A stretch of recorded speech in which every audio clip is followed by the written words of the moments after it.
and welcome to another episode of Focus On. I'm Tabitha Muthoni, and today we focus on the Djibouti Forum 2025, which is an exclusive gathering of investors, financiers, and even thought leaders who are keen on accelerating investment across the African continent. Up next, we focus on DFIs, domestic mobilization, and we ask, can Africa fund its own future?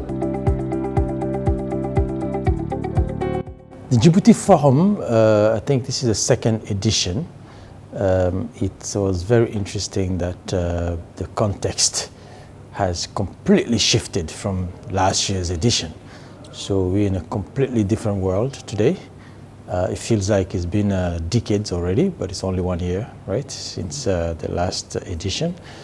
So this time we're in the context of global trade war and global changes across the continent.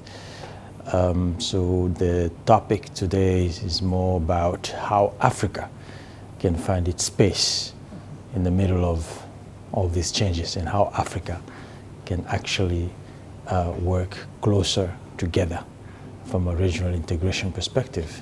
In terms of a shelter Africa on leveraging public-private partnerships, what are we saying here, to accelerate the development of affordable and even inclusive housing as a catalyst for broader economic growth across Africa?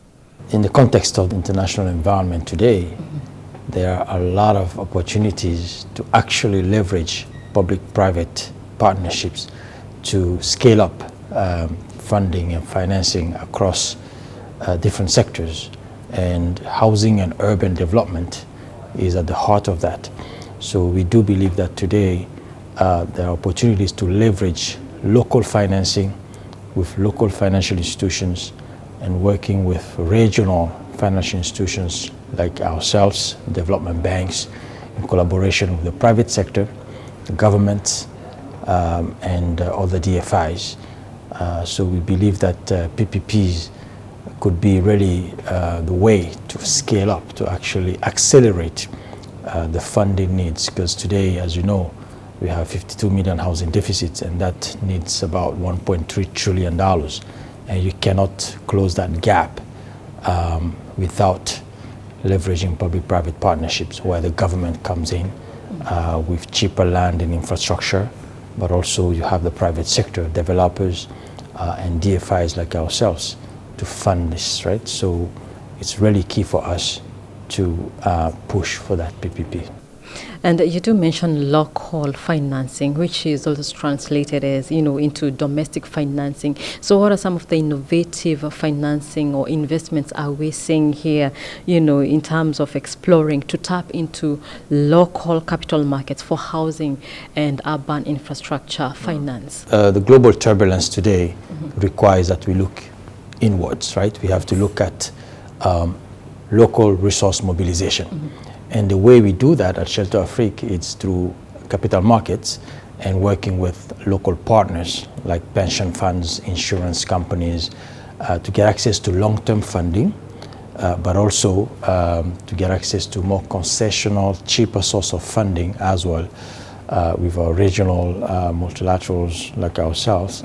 So it's really critical for us to see how we can mobilize the local currency in the different markets. As we speak, we're in the process of issuing a bond in the franc CFA zone, which is in West Africa, capital markets for the 8 West African Economic Monetary Union countries, where we will be raising about $100 million to fund some of our operations in the local markets, right? So I think that's really key for us to control the currency fluctuations and currency instability, especially in the middle of the global turbulence. So we have to really generate those local resources to fund our development. And how soon are we likely to see that take shape?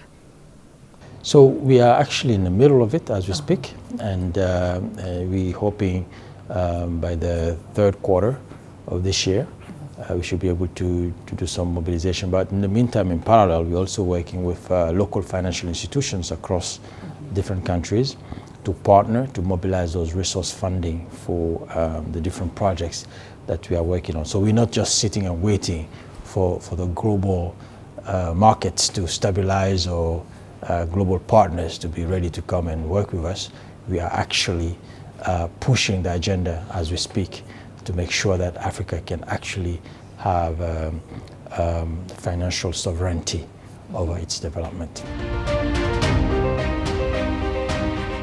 Let us look at the Djibouti Forum. How does this year's theme of unlocking opportunities for regional and global growth align with the Smart Africa's vision for accelerating digital transformation across the continent? In your question, you just said two words, unlocking and acceleration. A lot of people talk in Africa about potentials. No country is ranked based on the potential. We need to unlock those potential, then it becomes unlocking opportunity.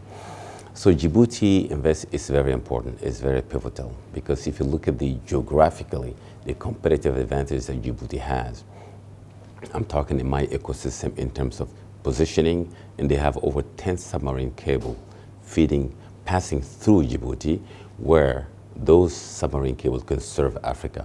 So it actually positioned Djibouti as a really digital hub. And instead of saying a port hub, I would say a digital hub for Africa.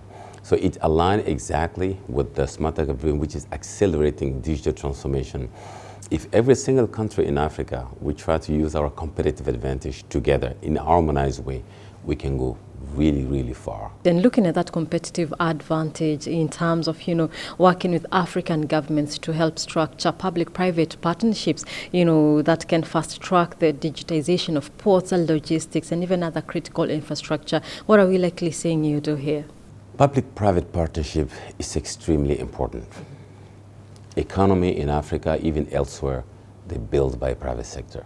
I think it's time for Africa to actually empower our private sector using a PPP, public-private partnership. That's why at Smart Africa, the foundational process of Smart Africa itself, going from a concept node to a blueprint, go to the pilot. From pilot, we look at the bankability of the project, and we actually pass it on through a government concession to private sector. That is in our DNA. That's the reason we're encouraging already public-private partnership.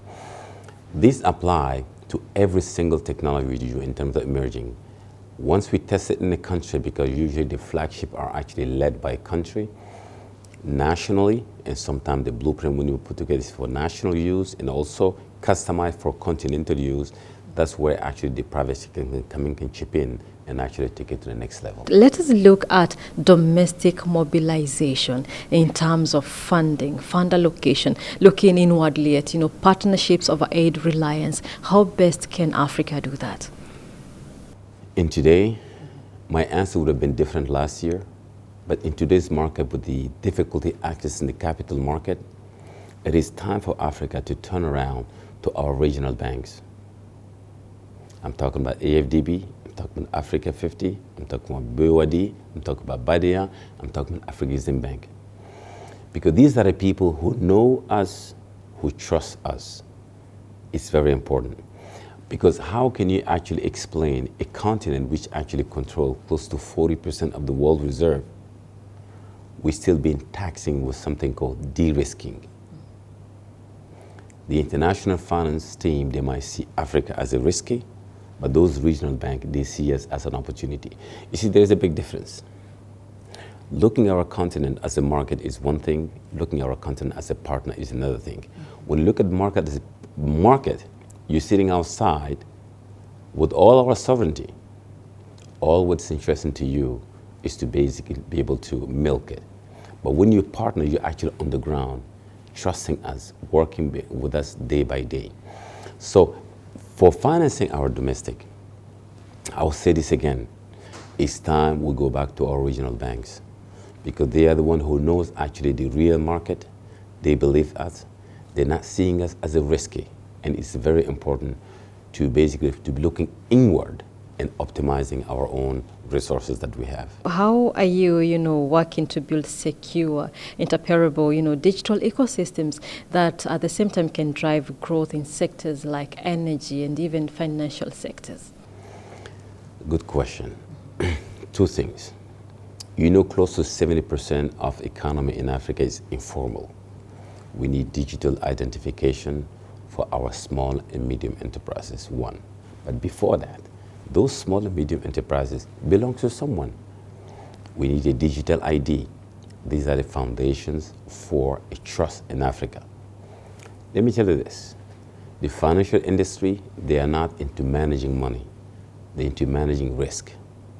And the risk, you can only remove the burden of the risk by building the trust and transparency. The trust and transparency, number one, is a KYC, know your customer.